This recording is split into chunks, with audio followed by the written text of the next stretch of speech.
intervalo da manhã, vamos continuar com o item 36 da pauta, relator do doutor João Paulo Mendes. Com a palavra, doutor, por favor, para relatar.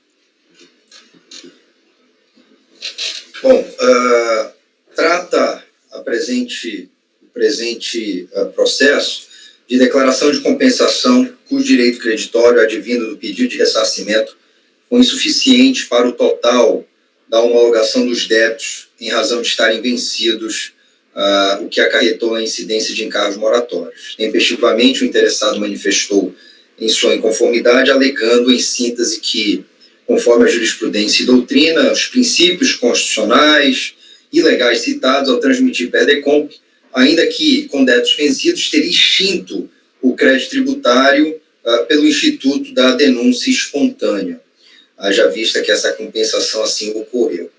A DRJ de Ribeirão Preto, por meio de sua segunda turma, decidiu de forma unânime pela improcedência da manifestação de inconformidade, destacando o seguinte: na compensação de créditos com débitos de espécie diferente, já vencidos, cabível a imputação de multa de mora e juros de mora sobre os débitos não recolhidos nos prazos legalmente estabelecidos. A multa de mora é aplicável naqueles casos em que, embora espontaneamente o recolhimento do crédito tributário pelo contribuinte se dê apenas após a data do vencimento. E quanto ao ressarcimento de IPI e a incidência de taxa Selic, inexiste previsão legal para abonar a atualização monetária ou acréscimo de juros equivalentes à taxa Selic, a valores objeto de ressarcimento de IPI. Diante disto, a hora recorrente interpôs o presente recurso voluntário, pleiteando o reconhecimento de inexistência de crédito tributário decorrente da aplicação de multa pelo atraso no cumprimento da obrigação principal, com base na denúncia espontânea aqui já mencionada, bem como a aplicação da Selic sobre os valores a serem ressarcidos. É o relatório. Não há sustentação oral, o senhor pode prosseguir com o voto, por favor, doutor. Recurso voluntário é tempestivo e cumpre com as demais formalidades exigidas, razão pela qual dele tomo conhecimento. O acordo desafiado por este recurso voluntário possui duas frentes principais. A pretensão de desconstituir a obrigação decorrente da aplicação de multa e a aplicação de Selic sobre os valores a serem ressarcidos. Adianto desde logo que, sobre o primeiro ponto, o acordo não merece ser anulado ou reformado, o acordo da DRJ, visto que decidido no estrito limite do que prevê a legislação. Ao revés, merece ser reformada a parte da decisão que deixou de reconhecer o direito de atualização pela Selic dos valores a serem ressarcidos a título de IPI. Aqui eu faço, presidente, um trecho sobre a cobrança de multa e denúncia espontânea, de maneira que eu vou resumindo algumas partes dele, já que não farei a leitura dos dispositivos legais. A denúncia espontânea é importante instrumento da política tributária no ordenamento jurídico brasileiro e possui forte caráter axiológico.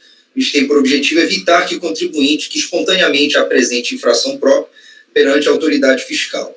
E assim dispõe o 138 do CTN. Como se pode observar, a partir da leitura do parágrafo único, o benefício da denúncia espontânea tem como fator temporal limitador o início do procedimento administrativo ou medida de fiscalização, isto é, iniciada a medida de fiscalização ou o próprio procedimento.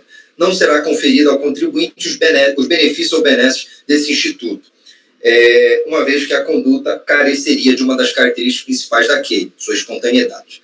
O marco temporal também, que cessa a possibilidade desse gozo, está no artigo 7º do decreto 7235, assim transcrito.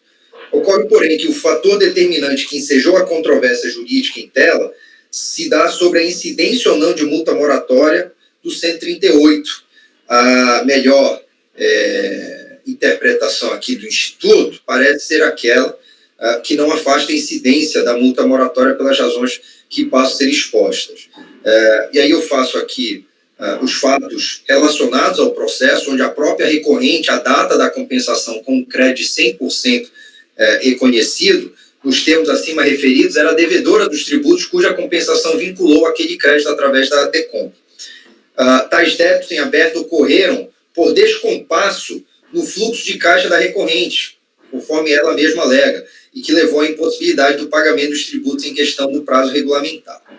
Não obstante, tão logo apurou o crédito constante dos autos do presente processo, providenciou sua compensação de livre e espontânea vontade antes de qualquer procedimento fiscal fosse deflagrado e que tais créditos tributários lhe fossem exigidos de ofício pela autoridade fazendária competente, e mais, antes de tê-los declarado em sua DCTF, o que configuraria o lançamento definitivo do crédito nos termos da jurisprudência aqui já amplamente conhecida.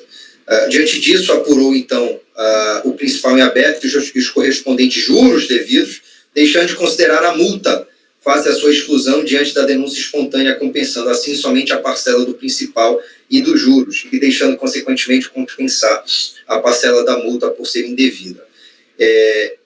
Não devem, como for admitido de forma expressa, a conduta a ser analisada para fins de incidência ou não da exclusão da responsabilidade pelo pagamento de multa moratória é justamente a dita impossibilidade do pagamento dos tributos em questão no prazo regulamentar. Não se deve confundir multa de ofício com multa moratória. Enquanto a denúncia espontânea presume o cumprimento das obrigações acessórias previstas na legislação tributária, o caso extemporâneo cumprimento da obrigação acessória, o contribuinte não deixará de estar obrigado ao pagamento da multa moratória, pois, como foi visto acima, ela não se confunde com a de ofício, decorrente da obrigação principal. Nesse sentido, eu cito aqui a solução de consulta 233 COSIT, onde, nos trechos destacados, diz que a prestação a destempo da obrigação acessória pelo sujeito passivo para configurar a denúncia espontânea da obrigação principal não elide a multa referente ao descumprimento da obrigação acessória, pois que são obrigações autônomas. A comunicação da infração e o pagamento do tributo nos termos do 138 não impede o lançamento da multa pelo atraso no descumprimento das obrigações acessórias e que está sujeita. Então, nesse aspecto, é importante destacar que o contribuinte assume que cumpriu, assim, fielmente as disposições legais que regem o benefício fiscal e que tem direito, tendo tido como decorrência reconhecido pela nobre autoridade fiscal, que levou a cabo o procedimento de verificação do direito da recorrente 100% do crédito pleiteado. Como pode-se ver, apenas estamos discutindo esses dois pontos aqui. A favor do mesmo, conforme citado aqui pelo ministro Gugel de Faria da primeira turma, a favor do mesmo teor argumentativo caminhado na COSIT, a denúncia espontânea e a compensação são institutos incompatíveis, dado que a compensação, a despeito de extinguir o crédito tributário, além de não fazer de forma definitiva, vez que exige uma homologação posteriormente, necessariamente exige também para sua procedência, não só a existência do crédito, com todas as condições legais, como o débito deve ser corrigido com multa e juros de mora. Portanto, não há que se aplicar a compensação nos mesmos efeitos 138. Por todo exposto, não assiste razão à sociedade empresária, ao que requer a exclusão da multa moratória. E aí, abro aqui rapidamente a questão da incidência da Selic e o julgamento do STJ. Por outro lado, o pedido quanto ao seu direito de obter atualização pela Selic dos valores a serem ressarcidos merece guarida no entendimento desse conselheiro. Em primeiro lugar, é importante destacar que a sessão que deu origem ao acordo desafiado, ou seja, lá na DRJ, ocorreu em agosto de 2013, isto é, há quase 7 anos. Esta observação é fundamental para entender que desde lá surgiram entendimentos pelo Superior Tribunal de Justiça que lançaram luz sobre a incidência de Selic, sobre os valores a serem ressarcidos. A DRJ de origem, quando do julgamento da manifestação de conformidade, fez questão de diferenciar ressarcimento de restituição, sendo esta última espécie de repetição de débito e por representar verdadeiro desembolso por parte do contribuinte. E deve ter seu potencial de compra mantido por meio da incidência de atualização financeira. Do contrário, o voto condutor argumenta que os valores a serem ressarcidos representam benefício tributário, razão pela qual não gera necessidade de incidir Selic sobre os referidos valores.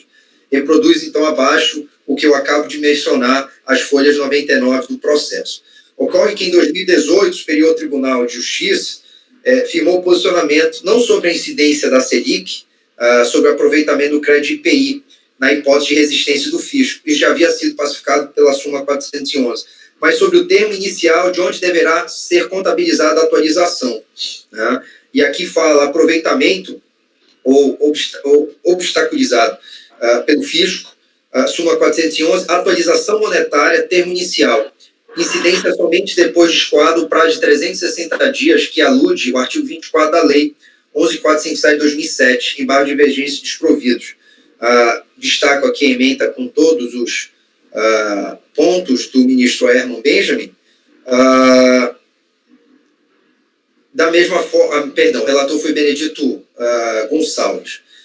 E, no caso em tela, fazendo essa relação ao processo em si, parece amoldar-se perfeitamente a essa racha decidente da decisão mencionada, motivo pelo qual voto pela reforma do que fora decidido pela DRJ, em especial no que tange às seguintes premissas.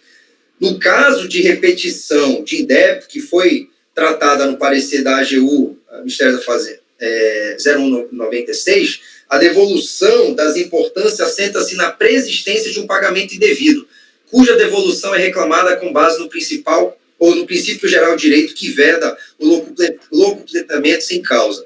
Já no caso de ressarcimento de créditos incentivados, o pagamento efetuado pelo sujeito passivo era devido, mas a devolução das quantias assenta-se única e exclusivamente na renúncia unilateral de valores, que foram licitamente recebidos pelo sujeito ativo, titular da competência para exigir o tributo.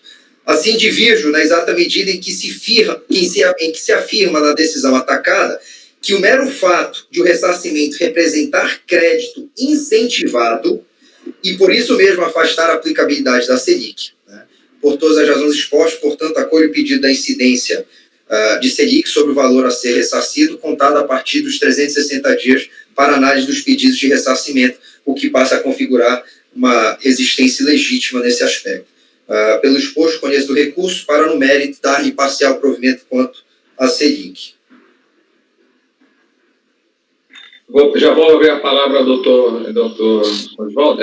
Doutor João, então, o senhor reconheceu do recurso, no mérito, aceitou a totalidade do recurso?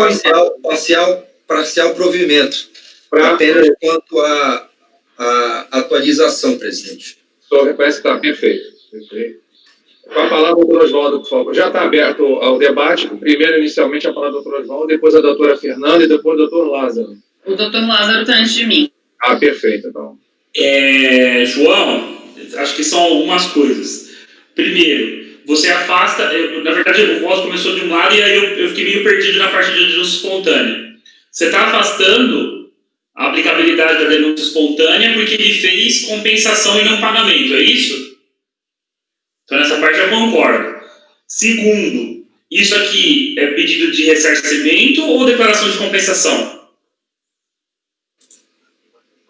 Presidente, eu posso já ir respondendo, né? Sim, faz sentido. Ok. Então, sim, decomp.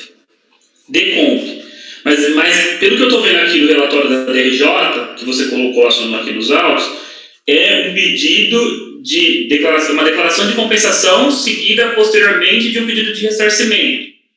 Então, eu até já votei nesse sentido, só entendo que existe mora do fisco. Aliás, eu voto nesse sentido porque no primeiro voto eu tomei um 7-1.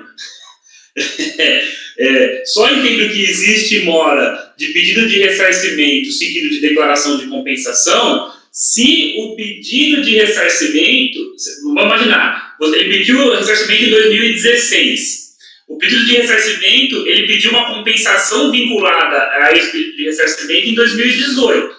Aí sim você tem uma mora do fisco em analisar o pedido de ressarcimento de 2016 a 2018. No momento em que ele protocola a declaração de compensação, ela extingue o débito. Então, se a declaração de compensação extingue o débito, não tem mora da fiscalização. Então, por isso, não havendo mora da fiscalização, o crédito pleiteado pelo contribuinte não deve ser corrigido. É nesse sentido que, na verdade, o que diz o repetitivo do STJ, e que você citou muito bem, eu só para externar o que está na minha cachola, tá? Que você acertou muito bem, o repetitivo diz, olha, deve ter a correção monetária dos créditos a ressarcir, desde que exista mora da fiscalização. Só que no pedido de compensação não existe mora da fiscalização. Pediu compensação, imediatamente o crédito é extinto. E veja, e o efeito econômico disso poderia ser terrível. Mais ou menos, eu não sou muito bom de economia, mas parece que isso aqui é meio óbvio. Que se você, vamos imaginar que você peça, lá em 2006, você faz a compensação de 100 seu com 100 do fisco. O fisco vai analisar a compensação em 2020. Só que daí, os 100 que você deve continuam sendo 100. Só que os 100 que você está pedindo ressarcimento não são mais 100, são 100 mais a Selic. Entendeu? Ou seja, há uma discrepância entre um caso e outro, entre crédito e débito. Por isso que nem economicamente, embora economicamente não seja importante para mim, e muito menos juridicamente, é possível a correção monetária de pedido de declaração de compensação. Ok? É por isso que eu vou divergir, presidente. Então, o senhor nega, com o seu voto, sua colocação de divergência, é negar pela totalidade o recurso. Negar o provimento. Perfeito. Colocando em discussão a palavra do doutor Lázaro, por favor, depois a doutora Fernanda.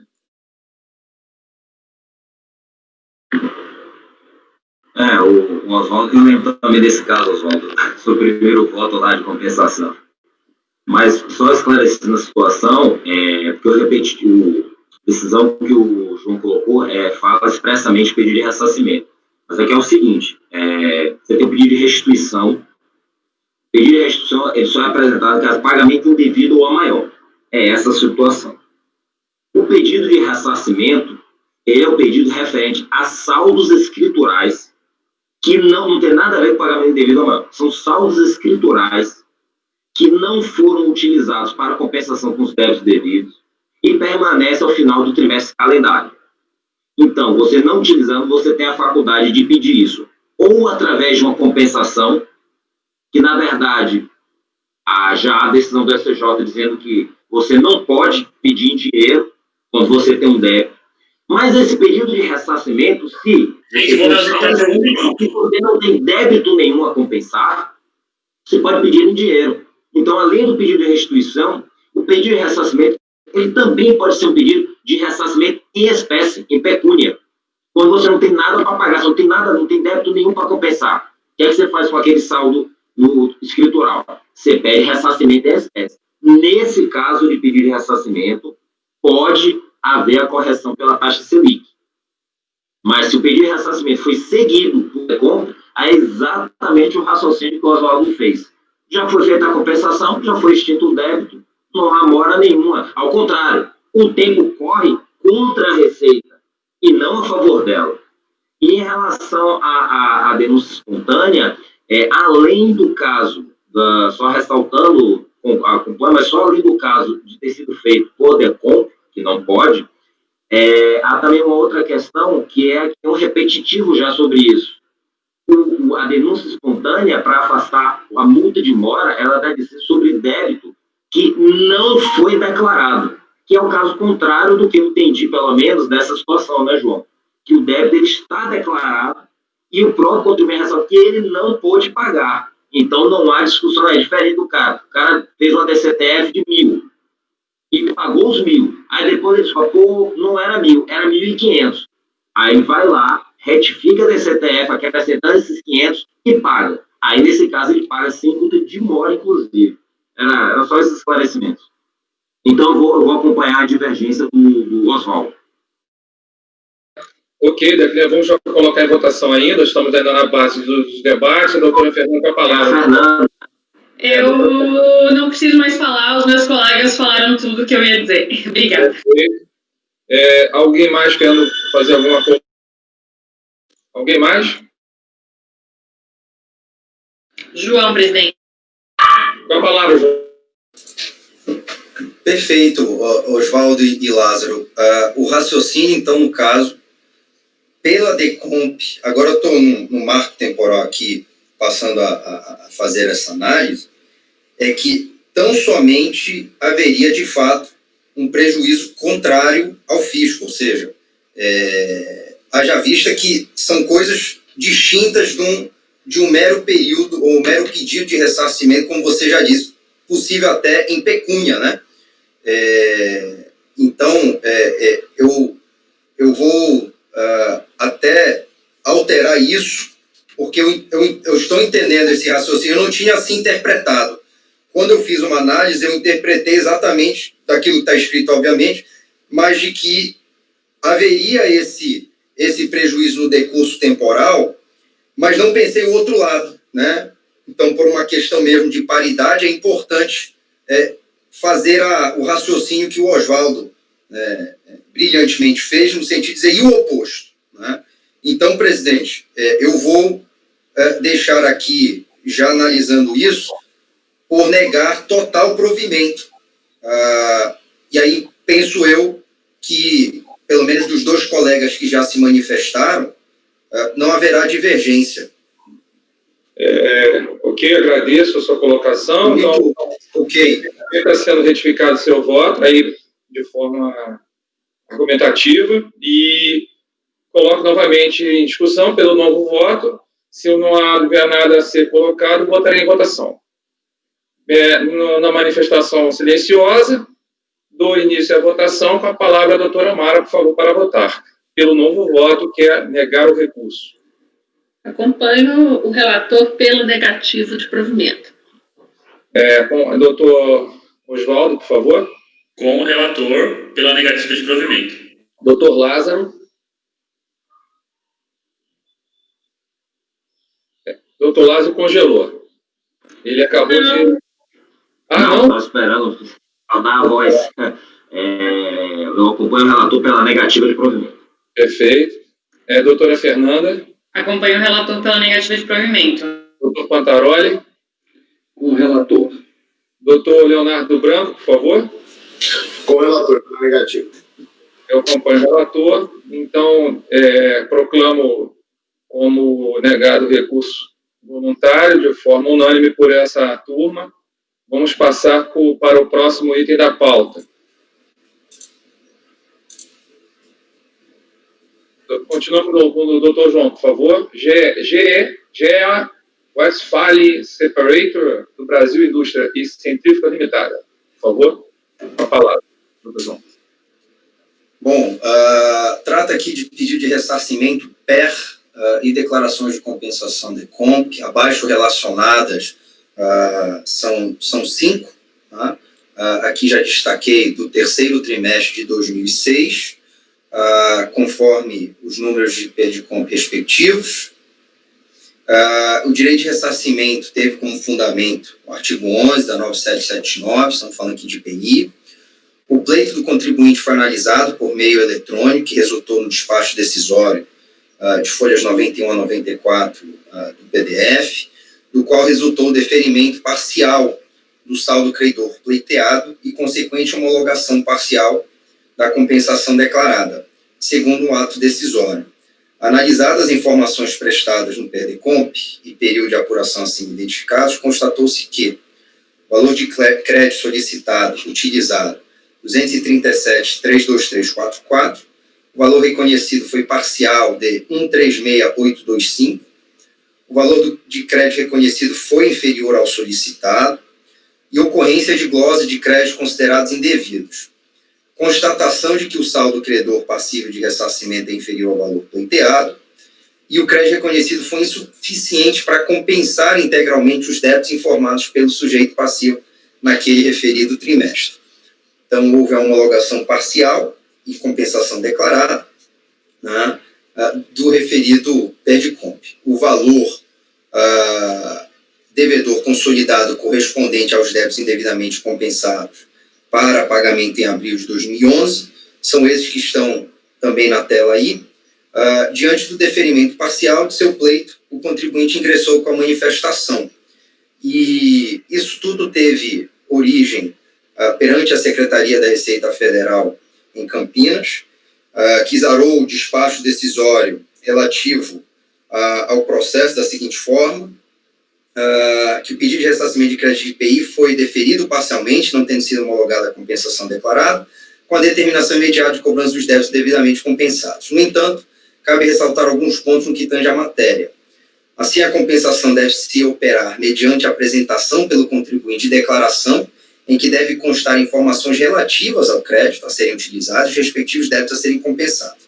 Neste caso, se dá o lançamento por homologação, que ocorre quanto aos tributos cuja legislação atribua ao sujeito passivo o dever de antecipar o pagamento, sem prévio exame da autoridade administrativa.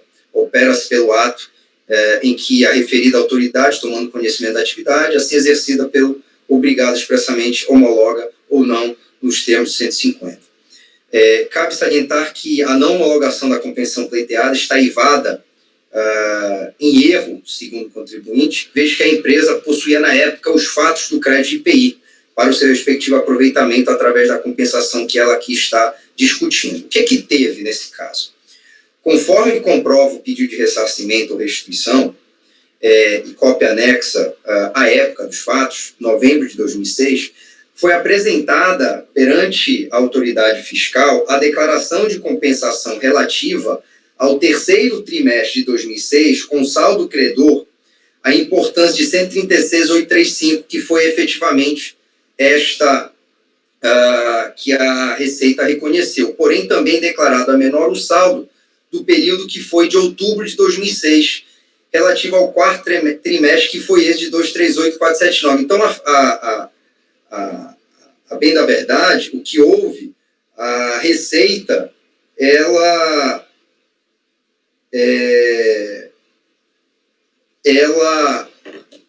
o que houve, na verdade, foi que houve uma troca. O contribuinte apresentou novembro, quando deveria ter apresentado outubro, e, consequentemente, né, houve aí esse desencontro de crédito e débito.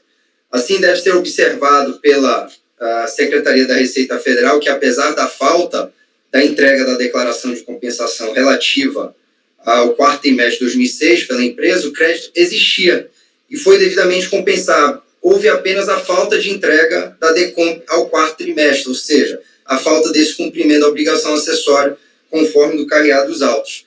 Cabe salientar que o crédito de IPI aproveitado nesse sentido pela requerente através da DECOMP e PERDICOMP e o fez utilizando de crédito apurado no terceiro semestre, acrescido o montante de crédito apurado no mês de outubro de 2006, relativo ao quarto trimestre, equivocadamente. Então, desse modo, possível verificar que houve um equívoco cometido pela requerente, como eu já disse, no que tange a falta de entrega de DECOMP relativa ao quarto trimestre e não quanto à compensação de crédito de IPI existente à época dos fatos.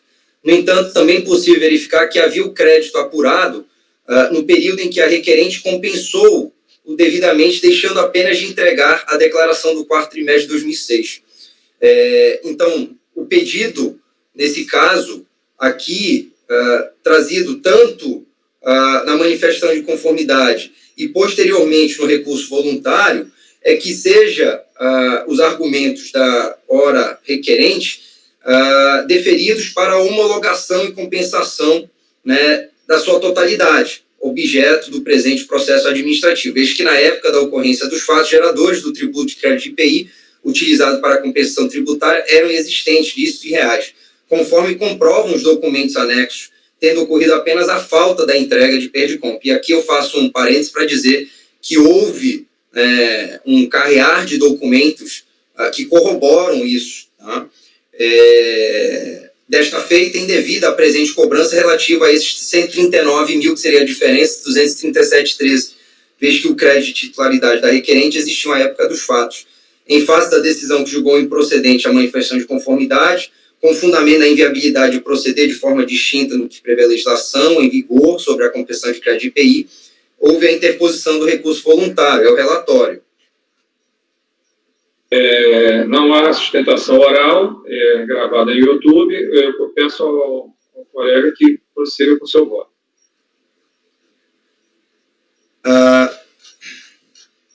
Só um segundo aqui. O recurso voluntário é tempestivo e cumpre com as formalidades legais, razão pela qual dele tomo conhecimento. Em que pese o recurso voluntário cumprir com essas formalidades mínimas exigidas em recurso administrativo, Eu até brinco aqui que ele flerta com a inépcia recursal. Por quê? Porque no próprio recurso, os senhores podem verificar que não se mostra de uma forma muito clara qual o ponto que está sendo desafiado com a irresignação. Mas isso foi colocado na manifestação de inconformidade. Bem como deixa de apresentar fundamentação jurídica que ampara o seu pedido. Só há parece que foi feito de forma muito acelerada, né? Se este conselho assim se ativesse a critérios rígidos nesse aspecto, entendo eu que a gente poderia até mesmo ter uma situação aqui informal de não conhecimento. Mas eu acredito que, pela primazia do mérito constante, no que o contribuinte está argumentando, muito embora de forma confusa, como eu volto a dizer, faz-se necessário, né, pelo processo administrativo, em busca dessa verdade real, passar a analisar o recurso como um todo. Apenas uma questão para deixar destacado a todos. Assume-se de forma indubitável que houve um equívoco quando o preenchimento do saldo credor do terceiro semestre de 2006, ocasião em que se acrescentou o montante apurado em novembro de 2006, como se pode constatar no último parágrafo da folha 135 dos autos, destaco os documentos aqui carreados. Entretanto, o contribuinte alega que errou ao utilizar o menor saldo credor ao invés de instrumentalizar novo pedido de compensação, abrangendo os períodos subsequentes. Entretanto, a recorrente parece olvidar que esse procedimento PERDECOMP, isso é um pouco diferente do que a gente decidiu ontem, conselheiro Lázaro, é um instrumento formal que assegura não apenas ao contribuinte meio idôneo para manifestar sua vontade de compensar ou restituir os créditos apurados, mas também ao fim de padronizar de maneira pela qual se analisará os pedidos realizados. Nesse sentido, torna-se imperioso destacar as instruções normativas aqui, 17, no que se refere a esse procedimento de ressarcimento e compensação de crédito de IPI. Como a parte destacada indica, cabe à pessoa jurídica requerer o ressarcimento do saldo credor ou utilizá-lo para fins compensatórios, inclusive ratificando-os. Entretanto, conforme expôs a própria DRJ de origem na sua fundamentação, não cabe ao fisco realizar uma compensação automática e interferir, aqui chamo de conveniência contábil da empresa, ou a forma que ela assim se apresentou perante a autoridade fiscal, o que representaria uma verdadeira ingerência indevida do Estado na esfera privada. Por essa razão, mesmo que o contribuinte indique que houve preenchimento equivocado do saldo credor do terceiro semestre de 2006, o que deu origem à não homologação da DECOMP em tela, o mesmo possuiu prazo para retificá-la, né? O que não fez e nem poderia fazê-lo a partir da existência de uma decisão administrativa sobre a matéria, o que atraiu o disposto no seguinte dispositivo da instituição normativa, né? O 107, que o pedido de restituição, o pedido de ressarcimento ou pedido de reembolso de declaração poderão ser retificados pelo sujeito passivo somente na hipótese que se encontram pendentes de decisão administrativa à data do envio do documento retificador, né? Além disso, o voto unanimemente acolhido pela terceira turma da DRJ de Juiz de Fora mencionou que o contribuinte também possui à sua disposição, ao tempo da manifestação de conformidade, tempo útil para se apresentar o pedido de ressarcimento relativo a esse quarto trimestre, aqui seu semestre, quarto trimestre de 2006, tendo em vista o prazo também do decreto respectivo 20.910 sobre a matéria. Então, pelo exposto, não há razões aqui no meu entendimento, tampouco foram expostos os meios pelo qual o contribuinte, para que o crédito pudesse ser reconhecido ao montante supostamente existente, vem o pleitear, né? Ele teve mais de uma oportunidade para tanto. Por isso, conheço o recurso voluntário por um mérito negar de provimento. Agradeço ao voto e passo a palavra aos demais conselheiros para a discussão. Não havendo discussão, iremos para a votação. Doutora Amara, como a senhora vota? Acompanho o relator. Doutor Oswaldo, como vota, por favor? Com o relator. Doutor Lázaro, como vota, por favor? Acompanho o relator. Doutora Fernanda, por favor, como a senhora vota? Acompanho o relator. Doutor Leonardo Branco, como vota? Acompanho o relator. Eu também acompanho o relator, então fica proclamado a decisão. Também com o relator. Desculpe, eu acabei retificando. Doutor Pantalva, como voto, por favor? Com o relator. Feita a retificação, por unanimidade a decisão se mantém por unanimidade de votos e conhecer do recurso e negar o seu provimento. Passamos ao próximo item da pauta. Continua com o doutor João Paulo, por favor. A empresa 38 Polivac, Sociedade de Indústria e Comércio de Embalagem. A palavra. Presidente, só para recordar, em virtude da gravação, que daqui a 10 minutos ela vai provavelmente ser interrompida pelo pessoal do apoio. Está anotado, obrigado. Continua então, por favor, com a palavra. Trata-se aqui de recurso voluntário interposto em face do acórdão proferido pela DRJ Ribeirão Preto, ocasião em que, por unanimidade, decidiu manter o não reconhecimento de crédito de IPI, que gerou um indeferimento da manifestação de conformidade trazida pela contribuinte Poli. Para fins de relato do ocorrido, então, trago aqui o relatório da DRJ de origem, onde afirma que essa manifestação de conformidade é em contrariedade à decisão que homologou parcialmente as compensações, que havia utilizado o crédito de ressarcimento de IPI pleiteado no PER, pedido de restituição aqui número tal, relativamente ao saldo do credor do primeiro semestre de 2011. O montante total do crédito pleiteado foi de R$ 131.73661. No entanto, o valor reconhecido foi de R$ 124.70893, ficando essa diferença em aberto.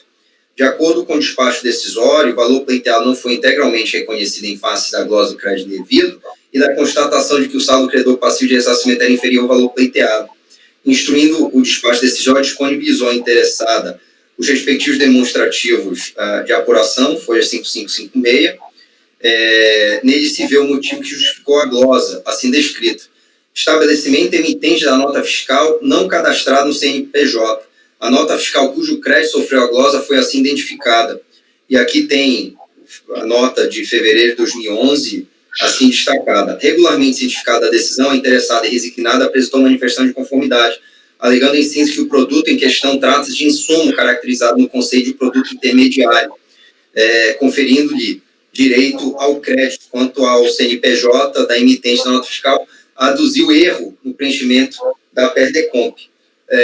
A partir disso, a DRJ decidiu pela improcedência com fundamento na inexistência da nota fiscal. Então, ela não junta a nota fiscal, tá? No momento da manifestação de conformidade, essa referida pela qual ela teria o direito de crédito.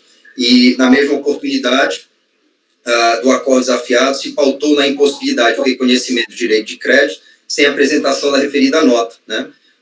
Haja vista que, a partir disso, pautou-se no 373 do Código de Processo Civil uma necessidade de trazer à tona as provas que corroboram seus argumentos. Inconformada, a sociedade empresária interpôs recurso voluntário com a nota fiscal anexada. Então, pela primeira vez, essa referida nota fiscal que gerou a diferença está anexada e o argumento, o direito de creditamento advindo dela, visto que se trata de material intermediário. Nós estamos falando de blanquetas de impressão, de lâminas. Então, é o que consta na impressão para transformar ao papel, né?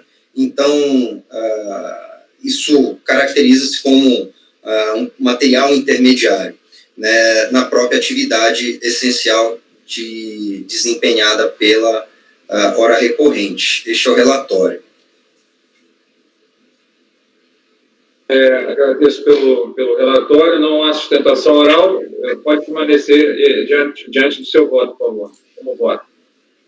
Perfeito. Eu passo aqui para o voto.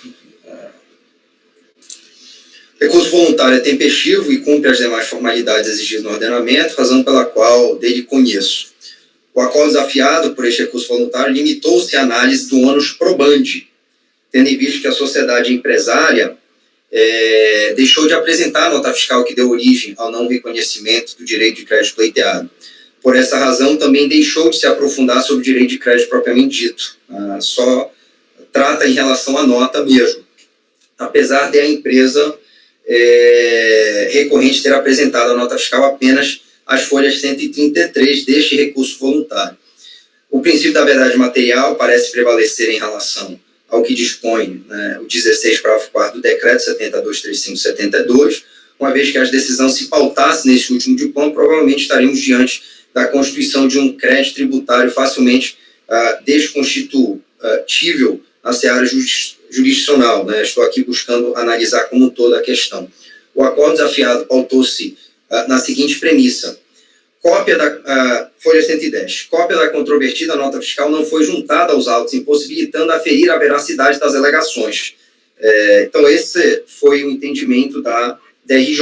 A manifestante se ocupa, em boa parte da impugnação, em defender o direito de crédito decorrente da aquisição de banqueta de impressão. Mas, a despeito do que possa ser discutido em relação a este mérito, não se sabe com certeza se ela é realmente produto acobertado pela nota fiscal glosada. Entretanto, a nota fiscal está aqui, apresentada, onde se pode ver a banqueta, se pode ver o valor respectivo, o valor do IPI, que é da diferença aqui destacada, como nós sabemos do artigo 11, não vou aqui reler, da 9779, que prevê o direito de creditamento nessas hipóteses, né, do IPI. Então, nesse sentido, portanto, cabe à autoridade administrativa, à luz das provas e argumentações trazidas no auto, concluir sobre a configuração de matéria-prima, produto intermediário ou material de embalagem aplicados na industrialização. Eu fiz questão de adentrar nesse ponto, porque o contribuinte alega que é banqueta de impressão de lâmina, para tanto junto a registros fotográficos do produto, inclusive em fotos coloridas, representando material intermediário, estão as folhas 125 desses autos. Eu não consegui transformar isso para os autos, eu tentei copiar de todas as formas, não consegui, mas ali está, fiz questão de destacar as folhas, empreendido no processo de industrialização da recorrente. Reproduz-se a parte do recurso que delimita a utilização da banqueta em discussão. Há de se enfatizar ainda que a peça importada consiste em tecido recoberto de borracha ou outro composto sintético usado para transferir a imagem de uma chapa para o papel. Ora, o material intermediário é aquele que, ao ser consumido no processo de industrialização, não se integra ao novo produto.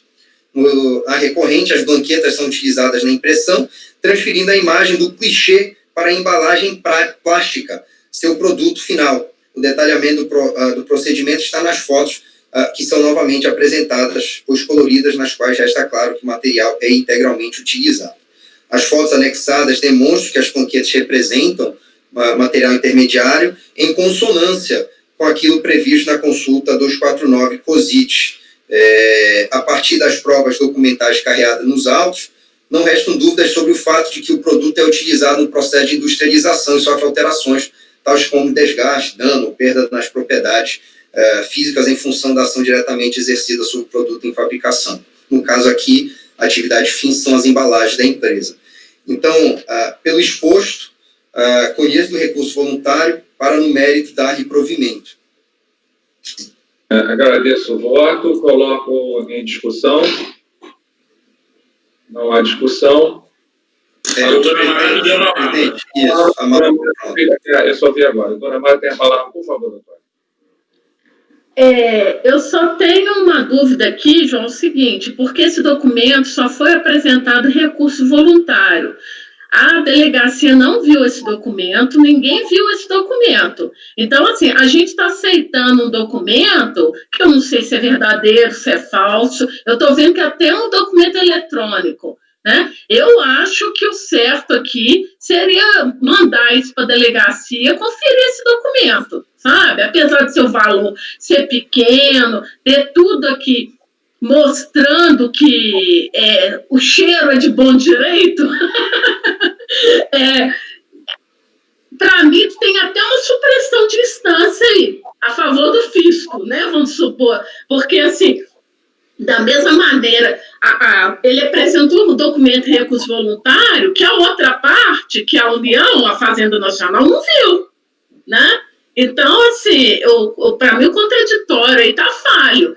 Então, por isso que eu acho que é difícil dar o provimento aqui de cara. Então, eu acho que o certo aqui é diligência. Eu proponho diligência para verificar isso. Pode falar, doutor João, por favor. Conselheira Amara, essa sua análise quanto à devolução, propondo aí um esclarecimento, sempre você mencionou até no antepenúltimo processo que julgamos, né, que sempre que for buscar uma diligência no sentido de esclarecer, né, tornar a fumaça desse direito bom, né, digamos assim, ou boa, eu também não terei nenhuma óbice ou irei me opor a isso, tá? Se assim o colegiado entender. De fato, nós estávamos falando de várias notas, eu pude fazer uma análise de bater valores, né? Então eu tomei esse cuidado de fazer essa análise, mas também reconheço que não houve, e isso que destaca a DRJ, não foi possível fazer a referida análise do crédito que foi glosado, porque não foi juntado oportunamente. Então, de uma forma coerente, para manter, até mesmo evitar que haja algum argumento de supressão de instância nesse sentido, mas privilegiando essa verdade material no sentido de o contribuinte trouxe, então vamos aceitar que ele trouxe, mas devolver a DRJ para que ela faça análise, eu não teria nenhuma oposição nesse sentido, tá?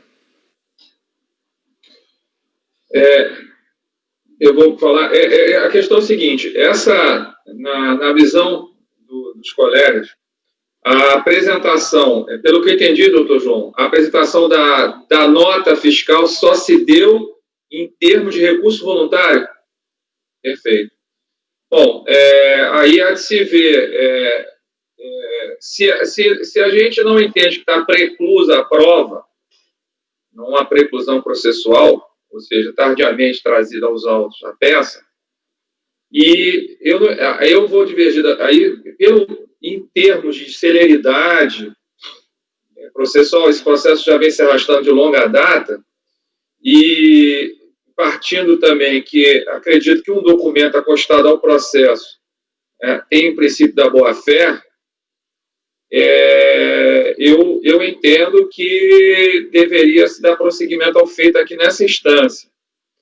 E a dúvida que eu teria, e eu acredito que foi bem esclarecida no voto, é que o item em si, adquirido, pelo que eu vi aqui, parece que é uma importação, são itens de baixo valor, utilizados no processo indireto da produção, que alguns chamam de intermediário, mas do ponto de vista de controle, é um custo indireto e está agregado no insumo final, que é a embalagem que serve para o consumo. Então, assim, não há dúvida quanto à natureza da utilidade do item no processo fabril.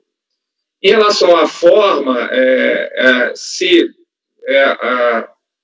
o CRAF se expressa e eu tenho acompanhado como julgador de primeira instância alguns casos nos quais o CARF acaba por reconhecer o direito, apesar da prova tardia, e aí é um princípio também do amplo direito e do contraditório, até porque nós estamos dentro dessa esfera. Então, eu vejo favoravelmente a prova. Eu acho que a prova, por si só, ela é robusta. Eu, por sinal, talvez eu ainda com há 3 anos no julgamento, mas eu sempre, quando posso, eu pego esses números que estão na nota e faço a consulta no SPED, porque é público. Você pode consultar a nota para ver da sua legalidade. Eu sei que o colega não tem é um colega com viés mais jurídico, mas eu sou como ex-auditor e contador, eu gosto de fazer a conferência até para justamente, eu concordo com a doutora Amara, não estou discordando dela, eu acho que ela tem essa visão, correta, mas é um valor, não acredito que numa via processual, um valor tão baixo, um documento fiscal digitalizado, porque aí, a partir do momento que o Estado aceita processos digitais, todos eles têm princípio de boa-fé. Então, em nome do princípio da boa-fé, da celeridade, considerando que o item é consumível no processo produtivo, assim, não estou orientando meu voto, mas me parece que está maduro para votar. É o que eu penso em termos interlocutórios desse processo. Eu ainda não me manifestei pelo voto, mas em relação à materialidade, ela está aí, está viva no processo e, em princípio de celeridade, eu acredito que poderemos chegar a um bom termo. Ou não, eu não disse que concordo ou não com o voto do relator, mas processual está maduro, para mim, é o que eu penso. Eu deixo a palavra aberta para os demais. Quem pediu a palavra, por favor? Teve alguém, foi o Lázaro. Qual a palavra, doutor Lázaro? Era só essa mesma questão aí que você falou, Tom. Eu ia sugerir, se o João, já que a nota fiscal eletrônica, se ele não quer pegar aquele códigozinho, o códigozinho é grandão, né? E você colocar lá no SPED e verificar se a nota está lá. É uma verificação simples de fazer, não precisa baixar em diligência. Agora, também sou mais na linha também do restante do que o Tom falou. A prova está lá, você aceita as provas digitais. Quer dizer, toda a documentação que a gente receber digitalmente, sem for ficar contestando aqui se é ou não, só se tivesse algum indício de que essa prova ela é falha, a nota pode ser falsa, alguma suspeita, mas a princípio também não vejo maiores problemas em aceitar o documento, não. João, com a palavra.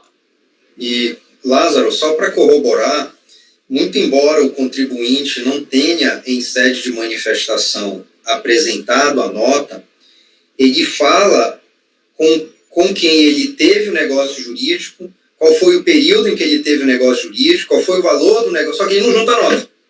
E aí, quando ele junta agora, você voltando para a manifestação de conformidade, você vê que bate tudo, entendeu?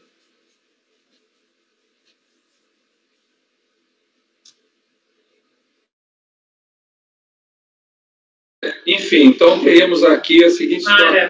Doutora Mara, pode falar. Eu ia passar a palavra justamente, até para pedir a ratificação. Obrigado, doutora. Desculpa. Não, de forma nenhuma, eu agradeço. Doutora Mara, só para a gente se posicionar, porque estaremos abrindo uma divergência para transformar o voto numa diligência, em resolução. E, diante desses novos argumentos, a senhora gostaria de pedir vista para fazer a análise, ou o doutor João fazer vista, porque também seria um caminho intermediário para configurar a sua convicção da legalidade do documento acostado. O doutor Lázaro sugeriu, também poderia fazer a sugestão a uma pesquisa, enfim. Como é que a senhora pensa? Mantém essa vontade? Por favor, com a palavra. Primeiro, eu gostaria de pontuar aqui que o valor não é fator determinante aqui no CARF, o valor da autuação, porque a gente tem que ver aqui que o que a gente faz aqui é paradigma. Então, pode ser uma nota de R$100 que pode servir de paradigma para um processo de bilhões. Então, esse seu argumento que o valor é irrisório, que deveria voltar por causa disso, isso não é argumento que poderia ter peso aqui. E segundo, eu vejo aqui, mas como a questão não é uma questão de simplesmente a gente analisar. Diferentemente de DRJ, aqui a gente tem atribuições muito específicas. Então, tem atribuições que na DRJ pode ser feita e que aqui a gente não pode. Então, por exemplo, assim, verificar determinado documento foge a nossas atribuições. É uma coisa simples, mas não é nossa atribuição fazer isso. E, além disso, o que eu vejo aí é que a gente pode ter um questionamento, inclusive da Procuradoria, a respeito de supressão de instância, foi o que o João falou. É questão de supressão de instância e de não dar voz no contencioso para outra parte, porque quem está falando aqui é só a recorrente. A Procuradoria, a Fazenda, não falou no processo. Tá? Então, o que eu vejo é isso. Então, eu continuo com a minha posição. Eu acho que não é incumbência da gente fazer essa análise. Eu sei que tem outras coisas que são mais simples que a gente tem feito aqui, mas a gente está ferindo o processo aqui, tá? Então, é uma questão aí do formalismo versus o informalismo, né? O formalismo exagerado versus o informalismo. Então, eu acho assim, que, nesse caso, o informalismo aqui não deve ser dado prioridade a esse informalismo nesse caso, tá? Então, eu continuo divergindo na questão de que eu negaria, pode ser até que quando volte eu dê provimento, porque, igual eu falei, tem todas as características de ser um documento aceitável, mas isso não foi visto. Então, esse que é meu posicionamento. O Oswaldo quer falar. Não, eu vou dar a palavra em sequência, depois eu também vou fazer, porque no caso a tese que a senhora colocou foi contraposta à minha, eu vou pedir venhas aos demais conselheiros pedindo a palavra, só para não perder o link, eu aproveito para os senhores poderem também colaborar e enriquecer com o debate que está sendo colocado. Quando eu fiz realmente, talvez eu não me expressei, realmente eu mantive, eu falei o princípio da insignificância, mas foi no sentido que o risco que uma empresa dessa, estruturada no mercado, que gera emprego, gera atividade econômica, se de entrar com um flagrante documento desse, prejudicaria todo o funcionamento da empresa, a imagem da empresa. Foi nesse sentido que eu quis colocar. E pelo PAF, salvo o melhor juízo, o princípio da verdade material, ela está ali. Eu respeito a sua colocação, mas, para mim, a minha convicção, o documento por si só expressou a convicção do relator e a minha, e acho que alguns demais também. A questão do documento ser legítimo ou não é aquele princípio que nós comentamos, o doutor Lázaro também bem colocou, é o processo da digitalização.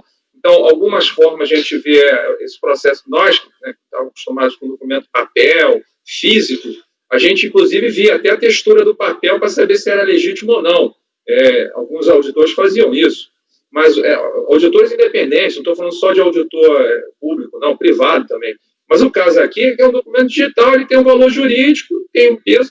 Agora, se o CARF, por isso que eu fiz a minha colocação, se o CARF aceita que o documento é válido e esse documento não foi apresentado na fase anterior, eu entendo que o ADRJ se pronunciou de forma correta, ela não suprimiu instância, porque ela não tinha um documento para se manifestar. Eu não vejo supressão de instância. É que, materialmente, salvo engano mesmo, eu estou entendendo mal o rito do processo, porque eu não li o processo. Mas, pelo que o doutor João colocou, essa prova foi acostada tardiamente. Foi o que eu coloquei, se a turma ou o conselho não reconhecer preclusão desse documento, e eu, dentro do PAF, o princípio da verdade material, eu estou convicto e pronto para julgar. Eu não vejo supressão de instância, porque a instância inferior não tinha. E outra coisa, em relação à colocação da douta procuradoria no processo, salvo melhor juízo, a procuradoria tem acesso aos processos e à peça. Ela podia ter se manifestado no recurso voluntário. Se ela se manifestou, e eu entendo que o silêncio é a concordância com o processo, se não há manifestação. Ou eu estaria sendo a procuradoria desprovida de acesso processual aos recursos. Aí é outra situação. Se a procuradoria tem acesso e não mostrou interesse, a sua inércia quer dizer que ela concorda com o rito e confia nesse conselho para fim de julgamento. É a questão até de economia do direito, do interesse administrativo deles, que deve ter uma gama, um universo de processo muito grande, e a procuradoria não se manifestou. Respeito a sua colocação, mas eu mantenho a minha de permanecer com o julgamento do voto. E passo a palavra à doutora Fernanda, não é isso? Agora, por favor. Eu acredito que era o doutor Oswaldo, mas se ele me permite, eu vou ser super rápida, e aí eu já vou sair de cena e esperar o julgamento. Acho que o presidente já adiantou quase tudo que eu penso, só queria adicionar que aqui todo julgador tem direito ao livre convencimento motivado. Então, assim, se os julgadores se sentem aptos a julgar aquela prova, não existe nada que impeça, nem em regulamento, nem no processo, que nós analisemos e aceitemos aquelas provas como parte do processo. O que nós não podemos fazer, e aí para ir a diligência, tal qual, por exemplo, uma perícia no processo judicial, é que nós, diante de uma impossibilidade técnica ou operacional, aí a gente tem a obrigação de devolver para a diligência, mas eu não acho que seja o caso aqui, porque é algo bastante restrito, e uma análise de nota fiscal é algo que é esperado de todos nós. Doutor Lázaro, o doutor Oswaldo com a palavra. Eu vou ser bem mais sucinto até que a Fernanda. 1, consultei a nota e ela existe. 2, artigo 16, parágrafo 4º, o despacho decisório foi eletrônico, o primeiro despacho decisório, então se enquadraria porque saiu da zona de penumbra a inexistência da nota fiscal só na DRJ, o despacho decisório eletrônico diz lá, não comprovou, legal, o que não comprovou? E aí saia da zona de penumbra só na DRJ, essa inexistência da nota fiscal, então é aceitável também pelo decreto 7235, e ainda que não fosse aceitável pelo decreto 7235, como o Tom muito bem colocou, é uma jurisprudência absolutamente consolidada, a força probante do documento e a capacidade de síntese do documento recomenda que ele seja aceito. Se o documento é falso, aí ele vai ser resolvido num outro prédio, naquele prédio que parece uma engrenagem ali em Brasília, não aqui. Alguém mais? Senão já boto em votação. Leonardo, por favor. Eu tinha acabado de consultar, a nota existe realmente, no sentido do Oswaldo, e para mim eu estou super satisfeito com essa informação, porque a gente não tem a necessidade de baixar em diligência nesse caso, a gente não baixa em diligência para verificar se o contrato social existe, então tem uma presunção aqui e eu acho que dá para votar. Alguém mais se manifesta? Doutor Carlos. Bem singelamente, eu acho que a presunção aqui já se tornou conhecimento de fato, que a nota existe, está lá no portal da nota fiscal eletrônica, nota fiscal de importação. Para mim, não estou nem trabalhando mais com a presunção, estou trabalhando com o fato mesmo. Perfeito. Boa informação, já aludiu a dúvida em parte. Doutora Mayra, só para uma questão agora formal, para a gente botar em votação, a senhora deseja que provoque mantenha a sua divergência no sentido de baixar em diligência, perdão, posso manter assim? Eu vou manter minha posição. Eu vou pela divergência, pela diligência, tá? Ok. Exauridos os debates, agradeço a participação de todos e vamos botar em votação. Como vota a doutora Mara, por favor? Eu voto pela... Eu vou votar pela diligência. Perfeito. Divergência pela diligência. Doutor Oswaldo, como vota? Acompanho o relator. Doutor Lázaro, como vota, por favor? Acompanho o relator. Doutora Fernanda, como vota? Acompanho o relator. Doutor Carlos Henrique Pantaroli, Relator. Doutor Leonardo Branco, como vota? Relator. E eu também acompanho o relator. Então, vou proclamar a decisão, sendo aprovada por maioria de votos, conhecer o recurso e dar provimento ao mesmo. E com um voto divergente para a resolução da doutora Mara, conselheira. Acredito que pela hora, são 12h16, seria prudente hoje nós pararmos para o almoço, para dar tempo a todos nós, e ficam convocados para a continuação dessa sessão à tarde, a partir da 1h30, ok? Assim teremos tempo suficiente. Agradeço a participação de todos e eu peço à secretaria que realize suspensa a gravação nesse momento.